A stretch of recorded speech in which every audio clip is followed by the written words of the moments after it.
Nine Princes in Amber by Roger Zelazny is a captivating fantasy novel that follows the story of Corwin, a prince of the royal family of Amber, who awakens with amnesia in a hospital on Earth. As he gradually regains his memory, Corwin discovers his true identity and the existence of Amber, the one true world from which all others, including Earth, are merely shadows.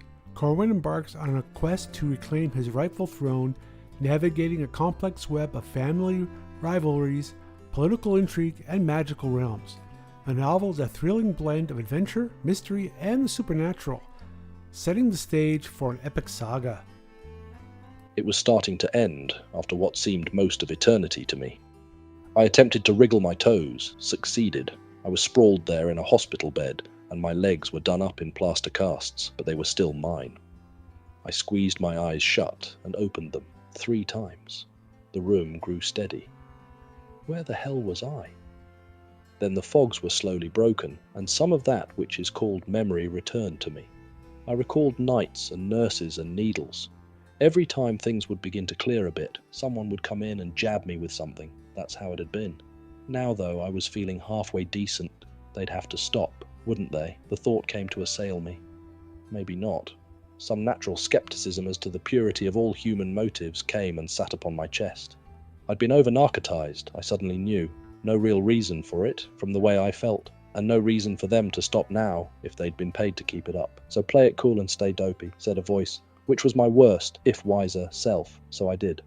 A nurse poked her head in the door about 10 minutes later, and I was, of course, still sacking Z's. She went away. By then, I'd reconstructed a bit of what had occurred. I'd been in some sort of accident, I remembered vaguely. Nine Princes in Amber is a fantasy novel by American writer Roger Zelazny. It's the first in the Chronicles of Amber series. It was first published in 1970 and later spawned a computer game of the same name.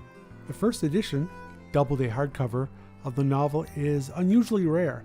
The publisher pulped the significant part of the original print run in air when the order went out to destroy remaining copies of Zelazny's older book, Creatures of Light and Darkness.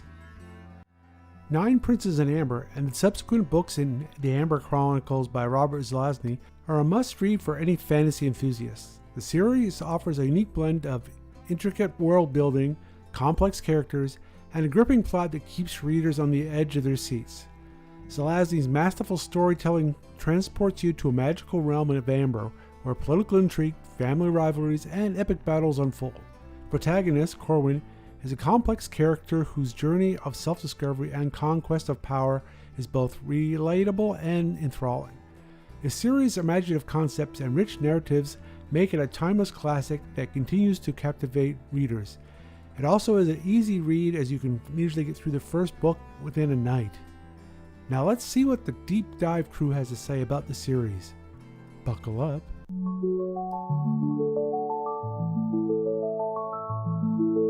Buckle up, folks, because today we're taking you on a whirlwind tour. Ooh, sounds exciting. It is, trust me. We're diving deep into Nine Princes in Amber. Roger Zelazny, the classic. Absolutely. First book in his legendary fantasy series. Now, for those who haven't read it, All right, this deep dive is spoiler-free. excellent. Gotta hook those new readers. Exactly. It's all about giving them a taste. Just enough to leave them wanting more. Precisely. So, picture this. You wake up in a hospital. Uh-oh. Doesn't sound good. No, not good at all. Total amnesia. No clue who you are. And then what? Well, you start piecing things together. Like a puzzle. I like it. And then, bam, the truth hits you. The truth. You might be royalty, a prince, Prince, now that's a twist. with a destiny tied to this mysterious place called Amber. Amber! Sounds intriguing. I'm hooked already. Zelazny knows how to draw you in right from the start. Oh, yeah. You're right there with the protagonist, Corwin. Feeling that disorientation, the danger. And this guy, Corwin, he starts in a private hospital room. No memories, no idea how he got there. Classic amnesia trope. But done really well. He senses something's off. Trusting those instincts. He knows he has to get out. Smart move. What would you do? Probably panic. Haha, maybe. But Corwin, he's resourceful. Even without his memories. Always suspicious, always thinking. So he escapes, starts following clues, Like a detective. leading him to believe his name might actually be Corwin. Okay, so maybe not total amnesia. And that he has a sister named Evelyn in New York. New York, huh? Big change from a hospital room. Huge. And we, the readers, are just as clueless as he is. Figuring it out piece by piece. Exactly. And then the mystery deepens in New York. How so? He finds Evelyn, who is actually named Flora. Oh, so there's a secret identity there. But before any introductions, he gets a rather intimidating greeting. Oh, what kind of greeting? Massive, like huge Irish wolfhounds. Whoa, that's an entrance. Definitely not your average welcome wagon. I'll say, what's Flora like? Well, she's powerful. Drops hints about sorcery, about amber. Amber again. Yes. And Corwin starts getting these fragmented memories. Like flashes of another life. A life far grander than his current amnesiac one. That's gotta be unsettling. Totally. Makes you think, what's locked away in his mind? This is where the concept of shadow comes in, right? Right. We learn amber is the one true world. The source of all realities. Exactly. And everything else is just a shadow or reflection. Whoa, mind blown. Totally challenges our understanding of reality. And Flora, she's a powerful sorceress herself. Trying to reach Amber using this dangerous method. I wrote to Amber. You got it. Yeah. Basically manipulating reality itself. Sounds risky. Oh, it is. And she fails. She fails. Why? She suggests Corwin might be the reason. Wait, what? How can he be the reason if he has amnesia? That's the million-dollar question. Uh. And as if things weren't confusing enough. Oh, there's more. Oh, yeah. Corwin finds this deck of cards. A deck of cards? What's so special about that? Each card has a portrait of one of his siblings. Siblings, plural. So there's more than just Flora. Yep, a whole bunch. And they're all dressed up. Dressed up how? Elaborate clothing, weapons, the whole 9 yards. Okay, this is getting interesting. As he learns their names, Eric, Random, Kane, Julian, Blaze, and Brand. That's quite a roster. Right. The realization hits him. He's a Prince of Amber. Whoa, hold on. So these cards, They're not just playing cards. they're like a key to his past. Exactly. A link to Amber, to this intricate family history. Imagine finding out your royalty. With just these fleeting images and a deck of cards as your guide. Talk about a mind-blowing family reunion. And speaking of family, Oh, someone else shows up. you bet. Corwin gets a call from his brother, Random. This is the guy from the cards. It's the one and only. He's in trouble, needs to reach Flores. Oh, sounds dangerous. When he arrives, he mentions fighting his way there. Fighting, like with swords and sorcery. You know it. He had help from a militant brother Intriguing. and half a ton of dogs. Hold on, what? Half a ton of dogs. You heard that right. Gives you a glimpse of Random's personality. Sounds like a bit of a wild card. You could say that. Reckless, but resourceful. I like him already. It also foreshadows the dangers and the allies in this family. Because of course it wouldn't be a smooth reunion. Definitely not. Yeah. Just when they think they might catch a break, they're attacked. Attacked. By who? We don't know yet, but they managed to fend off their assailants. So they can handle themselves in a fight. Oh yeah, Corwin and Random are no pushovers. This just keeps getting better and better. And hold on tight, because just as things settle down, Another sibling. you got it. Deirdre appears. Deirdre. All right, I'm trying to keep track of all these siblings. Don't worry, it's a lot to take in. But Deirdre's arrival adds a whole new layer. In what way? She reveals she was Eric's prisoner. Eric. Another brother. Yep, and not a friendly one, apparently. Yep, and not a friendly one, apparently. So there's some bad blood in the family. You could say that. And Eric intended to harm Deirdre. Whoa, this family is seriously messed up. No kidding. Yeah, this sheds light on the power struggle. So it's not just sibling rivalry, it's about control. Exactly. Yeah. And it adds urgency to Corwin's journey. Because now he's not just searching for answers He's trying to protect himself and his siblings. from Eric. Is he that dangerous? Oh, yeah. Deirdre drops another bombshell. Hit me with it. Eric is the current ruler of Amber, No way. and he's actively seeking to capture Corwin. So Corwin's in real danger. Big time. And remember Flora's road to Amber. The reality manipulation thing. Yep. Random has his own method. Let me guess. It also involves manipulating reality. Bingo. Adding or subtracting elements until it aligns with Amber. Sounds complicated. So it is. They set off on a road trip. A road trip to Amber. Not exactly. They're in Flora's car. Okay, so where are they going? Think reality-bending road trip, landscapes morphing. Wait, are you serious? Like they're changing reality as they drive? You got it. They even encounter a T-Rex and pterodactyls. What? No way! It's wild, right? Yeah. Just another Tuesday for Prince of Amber. So this is more than just a road trip. It's like a metaphor. For Corwin's journey, right. Exactly. He's piecing together memories, his place in this world. And as they travel, they run into another brother, Julian. Oh boy, more siblings. Is he friendly? Not exactly. Attacks him in the Forest of Arden. Sounds intense. They defeat him, but it's close. Shows the distrust in the family. And then I bet they run into more trouble. You know it. They find Deirdre, again, captured by Eric's soldiers. Eric's really upping his game. He's determined to get Corwin. This is getting serious. Things are definitely escalating. They escape, reach the coast. They made it to the coast. So are they close to Amber now? Not quite. Random can't go any further. Why not? He directs them to Rebma, a hidden underwater kingdom. Underwater, like Atlantis. Kinda. It's ruled by their sister. More. Another sibling. This family is huge. Rebma's a potential sanctuary, a place to regain memories. Sounds promising. But underwater, how did they even get there? Imagine a magical underwater staircase. Hold on. They're walking downstairs underwater. You heard right. And upon arriving, they discover something about Random. What's that? He has a complicated past in Rebma. I knew there was more to him than met the eye. He's to be married off to a blind woman as punishment. Punishment? For what? We'll have to wait and see, but it adds depth to his character. So much mystery. What about more? Is she helpful? She introduces this concept of the pattern. The pattern. A magical inscription grants power to those with amber blood. Only those with amber blood, so it's like a genetic thing. Precisely. Moore suggests Corwin walk the pattern to recover his memories. Interesting. So the pattern's like a key to his past. It's more than just a physical path. It's the foundation of amber. And walking, it could unlock everything. I hope. This is getting intense. I can't wait to see what happens next. Me too. It's a total cliffhanger. I need to get my hands on this book. You definitely should. Trust me, it's worth it. All right, you've convinced me. I'm hooked. Walking the pattern, it's not just a physical test, you know? Oh, what do you mean?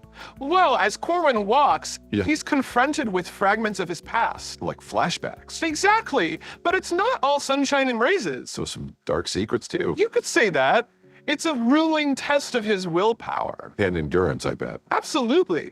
And here's the fascinating thing. What's that? He doesn't just regain memories. He learned something else. Oh, yeah. He starts to understand the true nature of amber. Like its deeper significance. Yes, its power, its connection to the shadows. That's deep. We see Corwin grappling with this newfound knowledge. And the responsibility that comes with it, I imagine. Exactly. He realizes there are consequences to wielding this power. So it's not just about remembering who he was. It's about understanding who he is now in this crazy world. That makes sense. This connection to the pattern. It's more than just a means to an end. Right, I was thinking the same thing. It represents Corwin's inherent connection to amber. So it's like a birthright, in a way. You could say that. The pattern is the source code of reality. Whoa, that's heavy. And by walking it, Corwin taps into a power most can only dream of. so if the pattern is that powerful, Yeah, what about those who can control it? that's the big question, isn't it? It could be used for good, but also for evil. Absolutely. And that's what Zelazny explores so well. The duality of power. Precisely. The ability to manipulate reality, shape shadows, It's a double-edged sword. it comes with a price.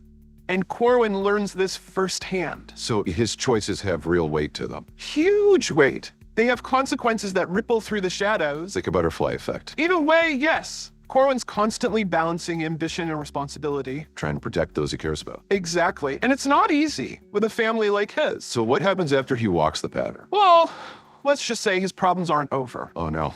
What else could go wrong? He still has unfinished business with Eric. The power struggle continues. And the battle for the throne of Amber is far from over. I can imagine. With all these siblings vying for power, It's a recipe for chaos. Corwin has to navigate treacherous politics. form alliances, deal with betrayals. It's a constant game of chess with incredibly high stakes. I bet there's a ton of drama. Oh, you have no idea. But remember, this is just the first book. Right, there's a whole series to expand. 10 books to be exact. This is just the tip of the iceberg. So the story expands beyond Amber. Oh yeah. We get to see more of the shadows, other worlds. It sounds epic. It is. It's a saga that spans worlds, explores ambition, and challenges reality itself. So if our listener is looking for a mind-bending fantasy adventure, Nine Princes in Amber is a must-read. I'm convinced. What about you? Oh, absolutely. Zelazny's writing is brilliant, Sharp, witty. engaging, and he blends complex ideas with fast-paced action. It's the perfect combination. It keeps you on the edge of your seat wondering what'll happen next. Can't wait to dive into the rest of the series. So we left off with Corwin facing this like monumental task. Walking the pattern in Rebma. Right. It was a huge moment for him, but Yeah. his journey is far from over. Oh, not even close. What does walking the pattern actually reveal? Well, it's not just a simple memory download. Right, it's got to be more than that. It's grueling. A real test of his will. And endurance, I imagine. Oh, yeah. Every step is a struggle, but it's fascinating. As Corwin walks, Uh-huh. he doesn't just get memories back. There's more. He starts to understand Amber itself. Like, its true nature. Exactly. Its power, its connection to the shadow. Oh, it's deep. It is. And we see him struggling with this knowledge. That was a lot to take in, right? Oh, yeah. And the responsibility that comes with it. Right, because this knowledge is power. Big time. He realizes the implications. So recovering his memories, it's not just filling in the blanks. It's about understanding his place in all of this. His place in this vast, complex world of Amber. Exactly. And this connection to the pattern. Yeah, It's not just a way to get his memories back. it's deeper than that. Much deeper. It represents his connection to Amber itself. Like a bond that can't be broken. You could say that the pattern is like the source code. Source code. Yeah, of reality.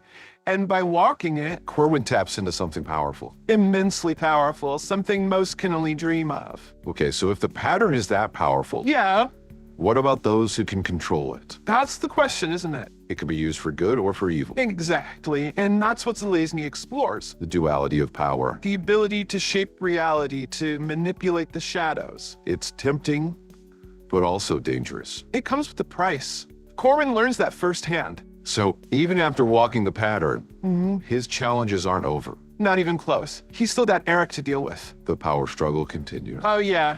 And the battle for Amber's throne, It's far from over. he has to navigate politics, alliances, Betrayals, probably. plenty of those. It's like a game of chess, but with lives at stake. Sounds intense. And this is just the first book, remember? Right. There's so much more to this story. 9 more books, to be exact. Wow.